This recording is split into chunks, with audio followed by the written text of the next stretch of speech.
Hello and welcome to Talking LaLiga. We're back with another podcast. This one's going to be a bit of a transfer special. We're going to talk through what's happened in LaLiga during this transfer window, who's come in, who's gone out, which clubs have acquired some interesting individuals, which clubs maybe should have done a bit more business. As always, I'm Simon Harrison and I am joined by David Cartlidge. Hello. And we're going to go through each club, explain, the big names that they've brought in that they're probably going to look to make an impact right away. And we're going to go through alphabetically, so we'll start with Alaves. Alaves, they've already brought in John Guidetti. We've talked a little bit on the other podcasts about how he's made a good impact already. Hernan Perez also on loan from Espanyol. David is a big fan of Hernan, and already in the Copa del Rey, he showed against Valencia that, he fits the Abelardo profile. He's quick, direct, likes to get forward, very much a traditional winger. And it seems as though both of those players, they've come in to make an immediate impact, and that's exactly what they've managed to do. Athletic, obviously, not a great deal to talk about on that front. They have Ander Kappa joining in the summer, as well as Christian Ganea, who on our last Q&A podcast, we actually mentioned a little bit about him, as he hails from Romania. It's a deal that, obviously a bit different to normal, given that there are ties to the Basque Country, but it's a bit of a grey area. They've brought in Inigo Martinez with Aymeric Laporte leaving for Manchester City. We've talked about that deal as well on a recent podcast, so make sure that you go back to our last weekly recap and we talk a bit about Laporte, what are they going to be missing, how can some other options such as Nunez, Yarai, how can they step up. And I suppose the first big sort of talking point would be down to Atletico transfer business. They've already brought in Diego Costa, Vitolo, as we have mentioned before. But they did let a couple of players go, which it's a bit of a shame to see. One player being Augusto for €4.5 million, moving to China. And another player, Diego Jota. There was a level of excitement around him. I think he was expected to turn into a good player. He went out on loan to Wolves. He scored around 11 goals in about 30 games in the Championship this season. And they have exercised their right to buy him. David, how would this seem, do you think? As a young player coming through at Atleti, a deal like this with Jota, obviously not really getting a chance at Atleti whatsoever, going away to play some football and finding a club that actually put some faith in them. It's not the best look for Simeone's side, really, is it? No, it's not, but I think it's going to be a big part of Atleti going forward. I think they're going to bring a lot of young players in. I think they've already done it as well quite a bit, but they're going to do it a lot more. Bring a lot of young players in, loan them out, hope they play really well, and they can make an instant profit on them. And also, I just don't think there's any real hope for a lot of these players. Actually, I just think they're part of a business model. To be honest with you, I know Mendes was involved with Wolves and Jota, but no, I think we're going to see this a lot. I think it's just what Atleti will continue to do. In terms of Barcelona, brought in Felipe Coutinho, very much looking for someone to come in and start to fill the void for Andres Iniesta leaving. Yeah. Yarimina as centre-half, quite a cheap option really, given the current market. You've got fees such as for Van Dijk, for Laporte, figures touching 70 million, 75 million, 80 million euros. Just a cheap deal. Under 10 million for that deal. In terms of Coutinho, we've seen a bit of him in the Copa del Rey, we've seen a little bit of him in the league. How do you see him settling in? Because really, I was surprised. I thought him coming into Barcelona, obviously with a bit of an injury problem, with a bit of a niggle, he's looking quite sharp right away. Yeah, I think so.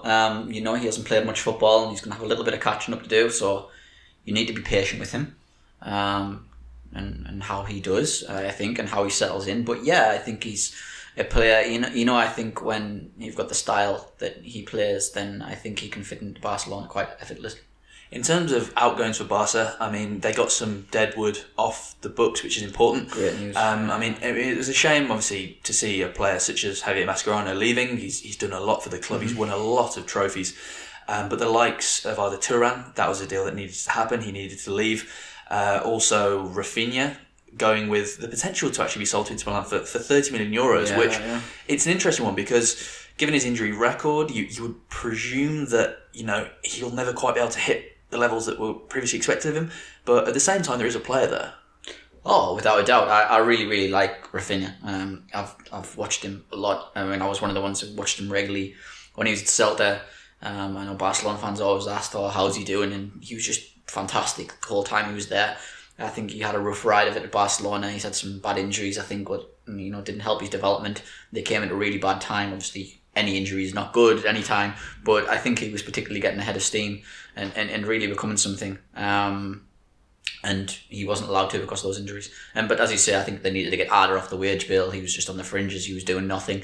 Mascherano has been excellent. What's the point in keeping him around when he's going to decline even more and it might harm his legacy there?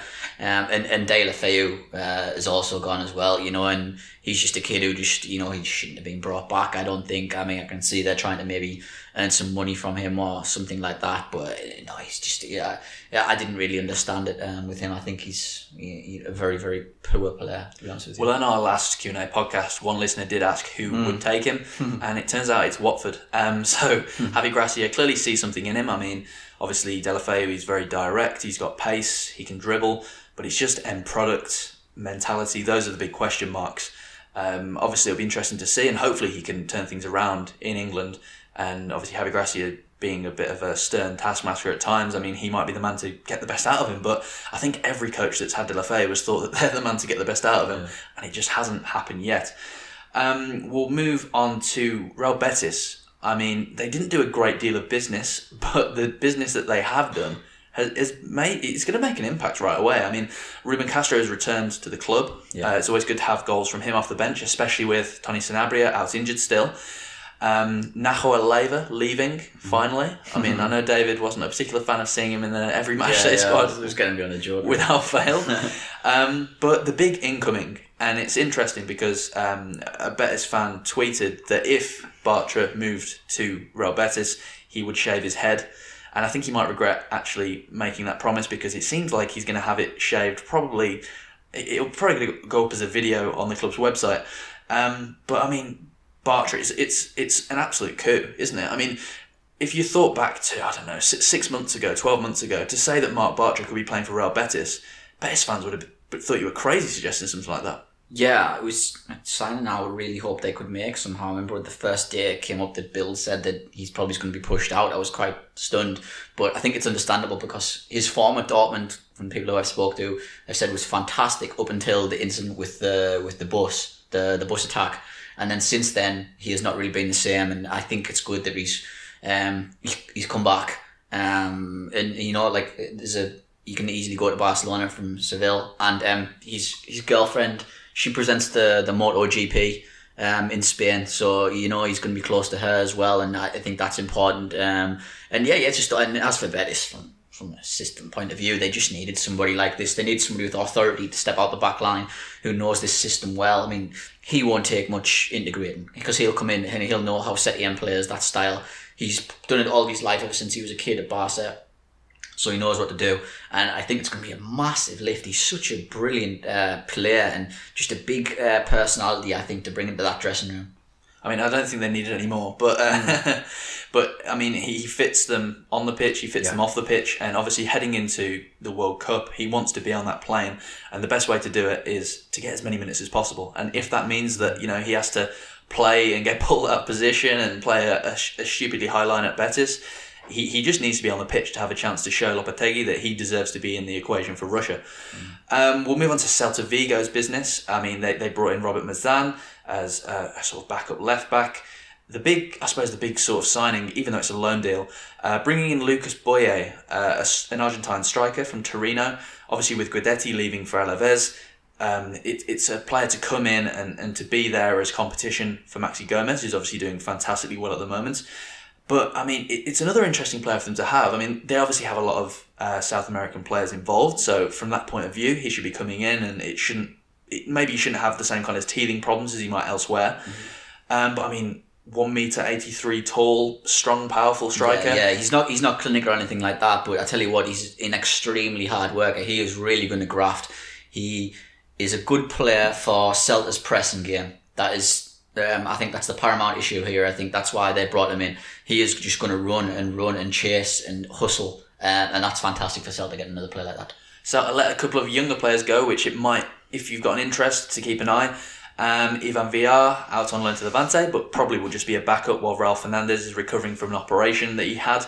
And also Andrew Hulshager, who was brought in last summer, I believe, who is a Danish international, youth international. He has gone to Segunda, so it might be worth keeping an eye on him. Depor, I mean, maybe the best bit of business they did was letting Costel Pantilimon go back to England. Probably, but they have another goalkeeper in Maxime Koval, just in case they need any more. We mentioned on our most recent recap podcast that they brought in Michael Crondelli for some experience, some quality in deep line midfield, and also just as a bit of a utility option, bringing in Eneko Bovida, who knows the division fairly well from playing at Athletic. But I don't know, do you think Depor have done enough? I think there's a few areas of their squad that it looks a little bit weak, and while we've mentioned a lot before that they've got a lot going forward, I was kind of hoping to see maybe another central defender, or maybe even another...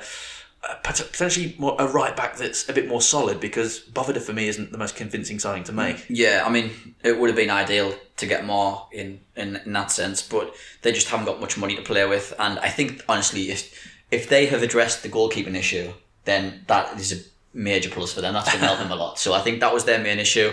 They have attempted to address that, whether they have or not, or whether they've just got another goalkeeper who is going to flip and flap about. We don't know, but that'll be the key to them from now to the end of the season. Their club president has said that they're looking to get a new deal for Florian Andernet done as soon as possible, because they want him to stay around. So, I mean, I think that'll be their best bit of business if they can get that over the line. 30 million clause as well. A team will end up paying around 20, 25, I think, at this time. Right, we'll move on to Eibar. They brought in earlier in the window Pape Diop on a free. But on deadline day, they actually made quite an interesting signing, really. I mean, after losing Florian Lejeune last summer to Newcastle, they did bring in Paulo Oliveira, who's looked fairly good. They've got a few options at centre-half, and Ayat Tharbir has also, stepped in quite well after formerly being more of a right-back, really. But they brought in Vukasin Jovanovic, a 21-year-old Serbian central defender who will take their number 6 shirt. And, I mean, this is a player that's got a bit of a history, has been something of a prospect, really. Yeah, he was in that very good Serbian team that won the Under-20 World Cup. And he's a very nice defender. Somebody I watched quite a bit when at that World Cup, and then other youth tournaments as well, and he always stood out to me, and I really, really liked him. He's a big lad, so that suits Eibar, but you know what? He's very, very good on the ball. He's actually a ball-playing defender, so it's interesting that Eibar have gone that way. They've lost Galvez, who is very proficient, I think, and comfortable in possession. So they've brought him in, and I think, Bordeaux did a little bit of adjustment and kind of pushed him out, because he's been playing quite a few games for Bordeaux. But this is an interesting sign for Eibar. It'll be fascinating to see how he progresses. Given the fact that there's also an option to buy involved in that, I mean, it could be another coup from Eibar. They've obviously showed that they can do really good work in the transfer business over the last couple of years. And I mean, this could be another one. So I mean, Jovanovic is definitely one to keep an eye out for, especially given that it's only been a week or two since Ivan Ramis was making a few mistakes at the back. So given that, there's a bit of uncertainty there, and Paulo Oliveira at the moment is out injured, it could be, it's not crazy to think that he could make an impact quite soon. Eibar's outgoings, obviously you mentioned Galvez. Nano Mesa has joined Sporting in Segunda. Also, Christian Rivera has gone to Barcelona B, and Bebe has finally departed. Fabian Oriana, Ivan Alejo, Takashi Inui, Ruben Peña, all of these players just more consistent, just generally better, so it just makes sense to move him on. Yeah, absolutely. He just didn't really have a place there anymore, and I think Eibar have got a nice tightly knit unit now. We'll move on for Espanyol. I suppose their biggest incoming. It's not the signing that's got the most fanfare, but Carlos Sanchez, a player that knows the division well from previously playing at Elche. When he was at Elche, obviously putting a good season under his belt there, earned himself a move to Aston Villa. Since then, he's been at Fiorentina. He arrives on loan, having seen Javi Fuego join Villarreal in a bit of a sort of sideways, strange move. But I think the bigger talking point was the fact that Marc Roca, one of their younger midfielders, we've talked about him a fair bit on the podcast in terms of he should get more chances. He was linked to a couple of Segunda clubs on deadline day. Cordoba was one. Also, Leganés came in late but didn't have enough time to get the deal done. I mean, he's kind of stuck in limbo. It's not a good situation for a player like Marc Roca at all, is it? It's just a bit of a disaster, I think, with him. To be honest with you, I think he's a super talented player. And it's very sad to see him ostracised, because I think he could be something very, very special, to be honest with you. But he's just not going to go to Espanyol, and he just doesn't seem to fit in with Kike. at the moment, and it's a real shame because I think things might pass him by. Over to Getafe, they've brought in, Robert Ibanez from Valencia, but they've sent him straight out on loan to Segunda.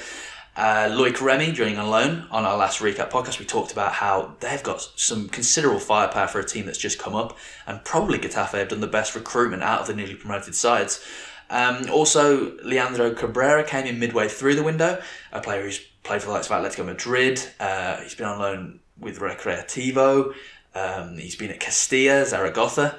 Has he got unfinished business in Spain, or is this just kind of a signing to pad the squad out a little bit? I think it's very much padding the squad out, to be honest with you. I can't really see where else he can go from here. Well, a glowing report. I'm sure that Leandro, if he ever listens to this, will be thrilled with that. Girona, only one real deal on deadline day. Choco Lozano coming in, having previously been bought by Barcelona B last summer, but Barcelona B's transfer dealings, if you keep track of those at all, doesn't really make a great deal of sense at the moment. So he's come into Girona and he wants to try and make an impact right away, but it seems a big ask. He'll probably just be behind the likes of Olunga Stuani and probably even Coyote in terms of pecking order. And Girona, I mean, they only let a few fringe players sort of go. Marlos Moreno, after being bigged up before moving to Manchester City, it hasn't worked out for him at all. He's not really got a chance under Pablo Machín. He's gone. And also Balaya, an Algerian player who we were actually told a little bit about before the season started in terms of to look out for him, but he hasn't had a chance at all, so he's now gone to France. A club which has done a lot of business. I mean, it's up for debate whether it's good quality business or not, but it's business nonetheless, and that's Las Palmas. Paco James obviously coming in, needing to change things, change the dynamic, change the system, pretty much just change everything and just start from scratch once again. And he's been very, very busy. I mean, we've already mentioned the likes of Jairo, Peñalba, Galvez, Nacho Gil, all of these players we've talked a little bit about before in the podcasts. But they did a little bit of business on deadline day. I mean, Emmanuel Emenike, who is probably best known for playing at Fenerbahce most recently, I would say. He's come in as a loan deal to kind of reinforce their forward options with Loic Remy leaving. They've brought in Matias Aguirre he'll play at fullback, but he's not actually played in Europe aside from just a few appearances maybe about 5 or 6 years ago. Yeah. Bit of a strange deal. Not too sure what they're going for with that one. And also they brought in a winger by the name of Atebo, who has come in and he's already made claims that he is not here to sit on the bench. He wants to make an impact. He sees himself as a second striker, a winger. He's prepared to work hard for the team. But, I mean, how serious can you take a player when they unveiled him by taking a photo in a car park? Appalling, yeah, it really was appalling. In terms of Las Palmas, I mean, do you think they've done enough? Because when they've let go the likes of, Mateo Garcia, Hernan Santana, Borja Herrera, these players, they needed some minutes. But you've got the likes of Remy leaving, Tanane leaving, Mauricio Lemos on loan to Sassuolo, Aitami leaving, who hasn't had a chance really this season. Have they done more harm than good in terms of letting a couple of these players go? Or do you think James, he just needs to have a bit of a cull almost to have some players in that are excited to try and play for him and turn things around? I just think they're in big, big trouble. I think the seeds for this season were sown in the summer when they weren't proactive enough. They made a lot of mess ups, and I just think they're in this situation now because of that, and they're really going to be clinging on for the rest of the season. We'll move on for Leganés. Obviously doing fantastically well this season. Haven't really looked to change anything in the transfer window, which obviously you would maybe think that they're looking to consolidate things, but they've already got a big squad. They've got a lot of cover. Obviously, we mentioned that they went for Marc Roca late in the window. It didn't really happen. If it had have happened, they've got a lot of central midfield options as it was, and it maybe felt a little bit arbitrary. So we'll move on to another club that is kind of struggling. I mean, you've said that Las Palmas are probably going to be battling against relegation now. I mean, Levante, they're going the exact same way, and their business, really, really strange. Bringing in Koke really early in the window. That's a solid signing at right back, given that he's got so much experience in LaLiga. They brought in Ivan Villar, as we mentioned before, as just cover as a goalkeeper. But then on deadline day, bringing in Ruben Rashina on loan from Rubin Kazan, Gianpaolo Pazzini on loan from Hellas Verona, and Sadiku for around €1 million from Legia Warsaw. I mean, is there any correlation between any of these deals, or do you think it's been forced upon Muniz? They're just rash signings. They had a poor summer. I think they've had a poor January as well. And I just think they're in big, big trouble as well. There's a few of these teams who have just, this window was their last chance, and they just haven't done it very well at all. I mean, in terms of Pazzini, obviously well known, a bit of a cult icon really, but really at the wrong end of his career. Not sure what they're expecting him to come in and do immediately.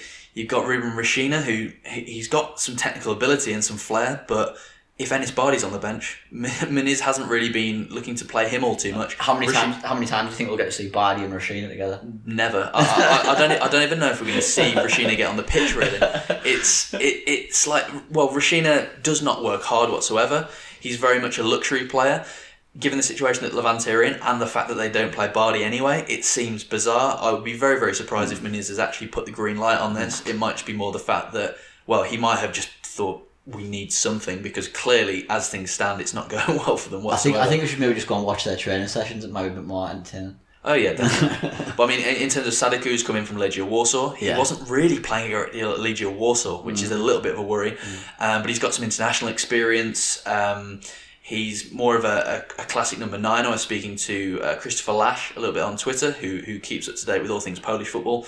He basically said he's kind of a classic number 9. It's more about basically chances being created for him rather than him really creating anything out of nothing for himself. And given that Levante don't create much, it's really strange. Yeah. I mean, I mentioned on the past podcast that with Malaga, it's buying your Christmas decorations and not getting the tree. I mean, buying Sadiko, if he relies on service, it's buying the star for the top of it and leaving the rest of the shop. I don't know why clubs continue to go for players like this, because they don't create a lot, and every club down there needs a Stuani, who will basically just dig in and go into the channels and bring things out of nothing.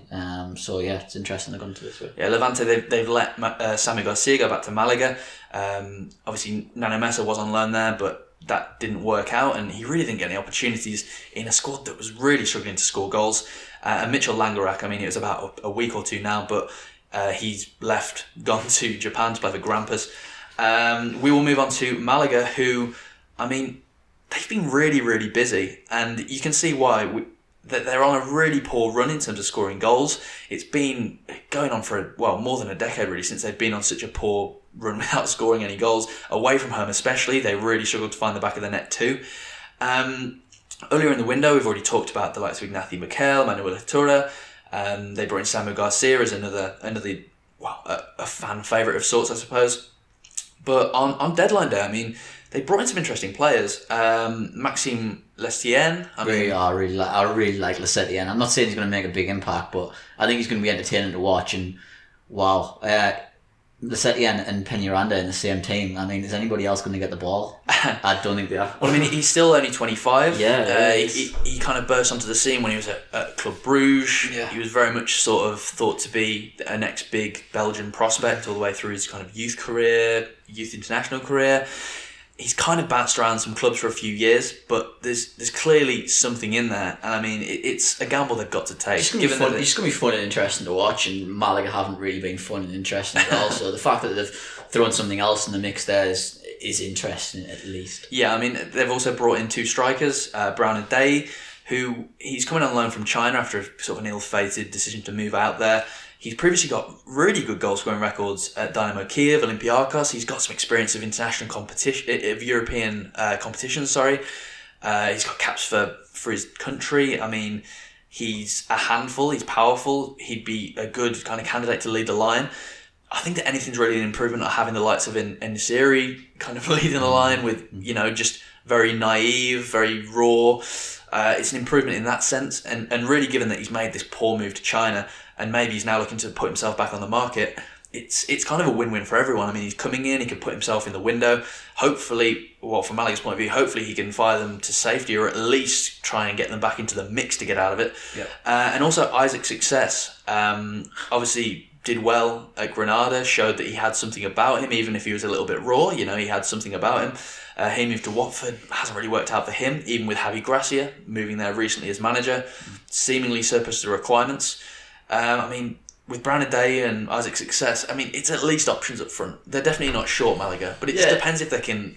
I don't know. I mean, how do you harmonise so many options and new signings? And as you've said, I mean, when you've got the likes of Peñaranda and Lestienne in the same side, how do they balance all of this? It's difficult. You hope. You hope there are clicks. I think you can work on the training field and then see which players fit and which players don't. But I think a lot of the time it really is you kind of hope you get a sensation. One of these players who comes in is a bit of a sensation and just grabs a few goals and turns things around. And honestly, that's where it's going to be for some of these teams. Well, with Malaga, their business in the summer already worked out to not be the best. I mean, Shashini came in for their top spender, and he's already gone back out. Yeah, it's like I say, these teams are scrapping around the last minute because they were poor in the summer. Levante, poor in the summer. Las Palmas, poor in the summer. Malaga. You know, these clubs all just didn't do enough. And this is why they're in this situation. And then you're not left with much in January. Malaga also let go Paul Baez, Johnny, Mula, Cifuentes, Javi Ontiveros. You know, obviously he had quite a reputation for himself, expected to really live up to this. I mean, kind of, I don't know, compared to the likes of De La Fey, this kind of thing. I mean, it's not really a good comparison anymore, and it might really shed some light on why it's not happened for him yet at Malaga. He's gone out to Segunda, to Valladolid, to try and, you know, get some minutes. But, I mean, there's got to be a player in there somewhere. I mean, you can't go from maybe a year and a half ago from being, you know, really touted as one of the next stars to watch out for it just to dissipate in the space of, 12 months? It's temperament, I think, with him. I don't know, he's still a very young player and he needs to be coached properly, and I think he needs a coach, and then he also needs an arm around him in terms of guidance as well, and I think he's got a lot of discipline issues that he needs to work on. I was told when he was at Betis as a youngster as well, he had a bit of a problem there in terms of discipline issues. I heard about something about a chair being thrown, so it'll be interesting to see what comes of him. Right, so we'll move on to Real Madrid. Didn't really do any business. There was talk of Marcos Llorente going out on loan. Obviously, there's always talk of their kind of fringe players, youth players leaving, but nothing really done there. It seems that Zidane, obviously, last season, his rotation and team chemistry, they were the big strengths that he had, and it seems as if he's not wanted to kind of disrupt that. We'll move on to Real Sociedad, obviously losing Inigo Martinez down to the fact that Athletic activated the clause and he was gone like that. A lot of fallout from that whole situation. Obviously, lots being dug up from the past with Inigo Martinez saying he would never move club, being involved in various initiatives for saying that, you know, you stick to one club, etc. I mean, to the point where now Real Sociedad have actually made the decision to, if anyone has Inigo Martinez on their back of their shirt from this season, they can go into the club shop and get it replaced for free. So, I mean, it explains, given that there's going to be quite an outlay for that, you'd imagine, it kind of explains why they've done nothing in the transfer market. I mean, on deadline day, you were expecting to see some players in the door. They managed to get in Hector Moreno for only €6 million from Roma, but he's injury prone, and that's sort of why you're getting them at a discount price. But their only other real, signing of sorts was a new sponsorship deal. It must be really frustrating for the fans, don't you think? Oh, I think so. It was again a poor summer, and then they haven't done much in January, and you know they've been depleted. I think they're going to struggle from here on in till the end of the season, and it's just bad management by them. And I think they needed investment. They didn't need to lose a player of Inigo Martinez's quality on top of all the other issues they've got right now, and it was a bit of a disaster, really. But I mean, Hector Moreno, in the situation, could they have really done much better? I mean, definitely not. I mean, Hector Moreno is a brilliant player. He's really good.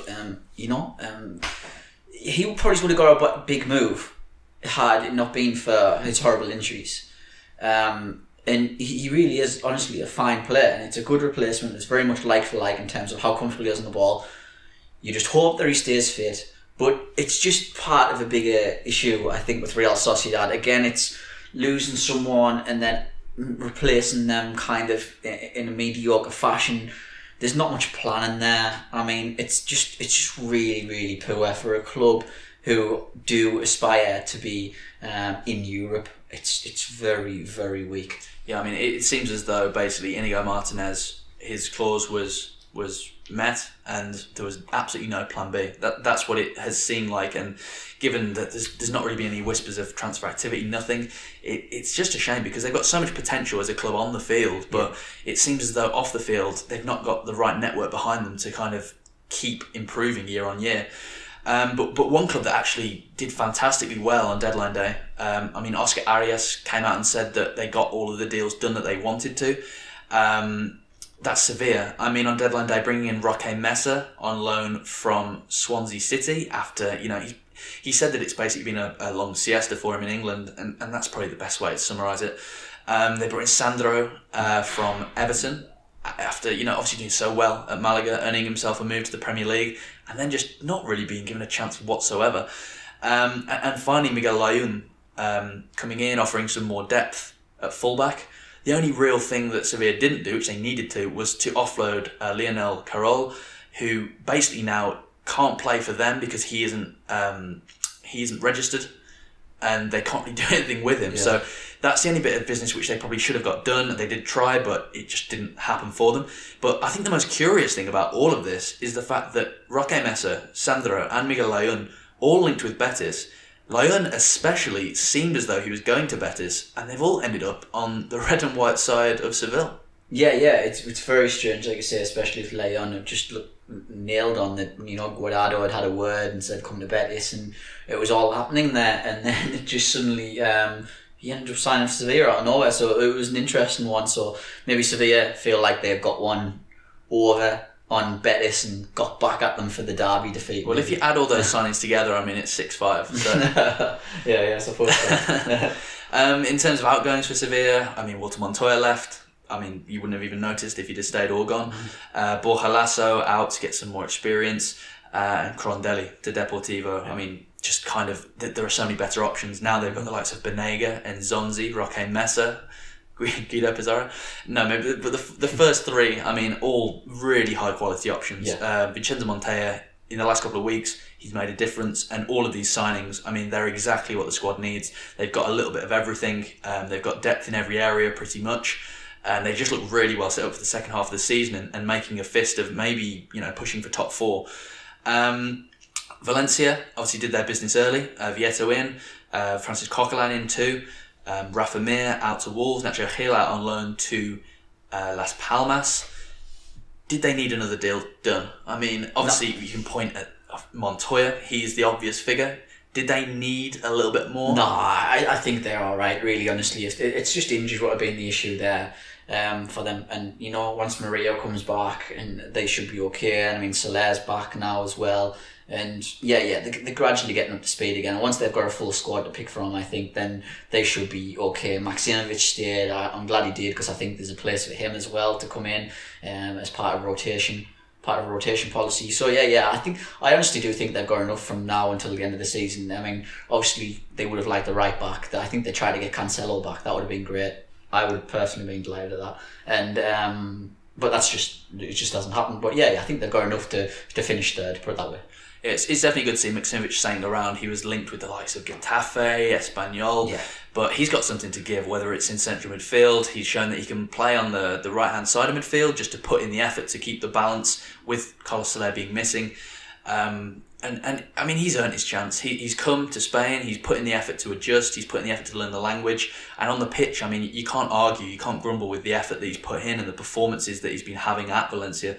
So it's good to see that he's going to be around to stick it out, fight, try and stake a claim for his place. And I mean, if not, LaLiga clubs will know from what they've seen this season. If he's available in the summer, he'd be a very, very astute buy for anyone looking to pick up a good young central midfielder who's just good on the ball. Yeah. We'll go, well, it's not too far away from Valencia, Villarreal. They brought in Roger Martinez earlier on in the transfer window to replace the outgoing Cedric Bakambu. We're yet to really see anything of him, but 15 million euros, it's no small fee for a club like Villarreal. Also, Enes Añal coming back from his emergency loan at Levante. Still, we haven't seen the Añal that we were promised before his chance to move to Spain. But one deal that they did late in the window, and to me, I don't really understand it. Javi Fuego moving for around 750,000 euros from Espanyol. Seemingly a player that Quique Sanchez Flores would have wanted to keep around if he could. Mm-hmm. How do you see him slotting in? Because obviously, at the moment, they've got the likes of Rodri, Manu Trigueros, Pablo Fornals. Roberto Soriano will come back at some point. He's had some injury problems.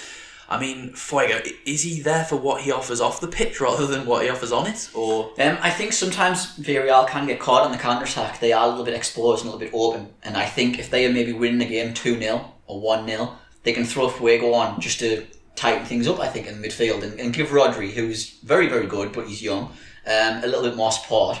And also, we still don't know what's going on with Bruno. Callejas has asked every single week in his press conference before the weekend game, when is Bruno back?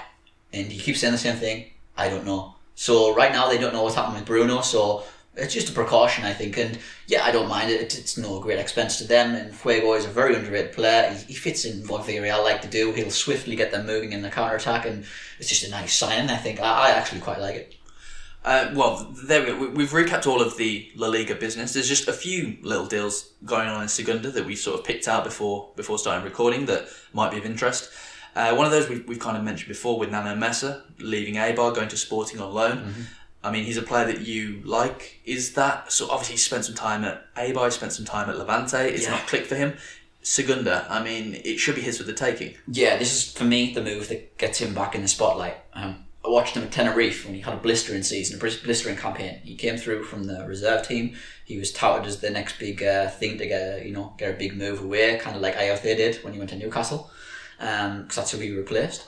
A very small, skillful, quick player, excellent on the counter-attacks, and Sporting's my team. I'm really, really glad they've got a player like Nano in, because Sporting's transfer business has been very poor, I think. So for Sporting to get in Nano and also to get in to bring Johnny back to the club as well, I'm impressed with those deals. But yeah, Nano for me is a really good one, and was probably one of the best deals done in Segunda, I think. Cadiz also, they're looking to come up this season. It looks like it could be their year to do so. They brought in Eugeni. I mean, what do you make of that deal? Oh, I think I really, really, really rate him. He's on loan from Valencia still. He's still a Valencia player, contracted to. But in the first half of the season, he's been very, very good. And Cadiz just wanted to bring him in to kind of solidify their promotion push. They're in the automatic places as things stand. They're looking very, very good. Eugeni has been one of the best midfielders in the league so far this season. He played last weekend in a huge game against Lugo, and he scored an absolutely phenomenal goal from distance. He's a tall, just gangly midfielder, but he's good on the ball. He's very strong. He'll break up play, but he's also good over the transitions, and like I say, he can provide an attack as well. And I really liked it. And it said to me a lot that Huesca and Cadiz, two of the best sporting departments in Segunda, were both fighting tooth and nail for Eugeni, where he chose Cadiz in the end. The final deal that we're just going to mention, I mean, we've talked a little bit about Real Valladolid before, given that Avion Tavares has gone there from Malaga on loan. But a deal that I suppose has got a bit of English interest involved in it too. A loan deal from West Ham United to Valladolid. Tony Martinez, obviously a striker, which, there's a reasonable amount expected from him, a young player. Mm-hmm. He needs this, doesn't he, to get back on track, to get his feet on the ground, just to get out on the pitch again and look like a player that can dig out a career for himself, whether it be in England, whether it be back in Spain. I think he's got a good career in him. I guarantee we will be talking about Tony Martinez in a few years' time, wherever he's at. Because I don't think he's probably going to end up staying at West Ham, unfortunately. Just how that club operates, I think they'll see some shine new toy and spend some money, and they'll probably be a flop. And Tony Martinez will probably have success elsewhere. I think he can easily go to Espanyol or a Getafe, and he is a player who will maybe get 12, 13 goals in a season, and I just really, really like him. He's a grafter, he works very, very high, puts himself about a bit. He's strong, uses his body really well, can play a back to goal. He's also got a decent bit of pace, he can play on the shoulder. I just think he's got a very, very good future. And when he was at Valencia in the youth teams, I always thought he was far better than Rafa Mea, who ended up at Wolves and had Real Madrid interest. And I think Mea was kind of bigged up because because of his agency, because he's with Mendes. But Tony Martinez was always a better player for me. I really, really like him. Right then, so there we go. We've talked through all of the La Liga transfer business. It's been a good window. There's been some interesting deals.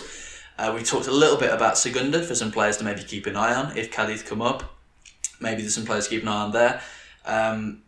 We've recently done a podcast as well that we've got recorded that will be looking at young players. We asked all of you guys for 5 to talk about, and that will be coming out soon, so keep an eye for that too. We've got quite a few podcasts coming out at the moment. But I mean, for now, make sure that you're following us on Twitter, on Facebook, on Instagram at Talking La Liga. As we mentioned before, make sure that you do follow us on Instagram, because when we're at the games at the weekend, we put up some stories from the game. Last week being Valencia versus Real Madrid. It's not going to be quite up to that level every single week, but we do our best to get to as many games in person as we can. And we will talk to you again very soon.